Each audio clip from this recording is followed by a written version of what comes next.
Президент Садыр Жапаров 11-12 март күндөрү Өзбекстанга мамлекеттик сапар менен барат. Алдыдагы иш сапардын алкагында мамлекет башчысы Өзбекстандын президенти Шавкат Мирзиёев менен эки тараптуу сүйлөшүүлөрдү жүргүзөт.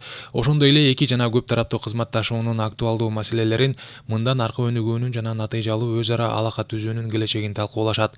Иш сапардын жүрүшүндө президенттен Өзбекстандын Олий Мажлисинин сенатынын төрайымы Танзила Нарбаева, мыйзам чыгаруу палатасынын төрагасы Нурдинжон Исмаилов жана Өзбекстандын премьер-министри Абдулла Арипов менен эки тараптуу жолугушуулары пландаштырылууда.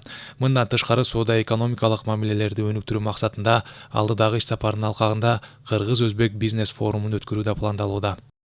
Сапардын жүрүшүндө Кыргыз Республикасынын президенти Садыр Жапаровдун Өзбекстан Олий Мажлисинин сенатынын төрайымы Танзила Нарбаева, Олий Мажлистин мыйзам чыгаруу палатасынын төрагасы Нурдинжон Исмаилов жана Өзбекстан премьер-министри Абдулла Арипов менен эки тараптуу жолугушууларды пландаштырууда. Мындан тышкары соода-экономикалык мамилелерди өнүктүрүүнүн максатында сапардын алкагында Кыргыз-Өзбек бизнес форумунда өткөрүү пландалууда.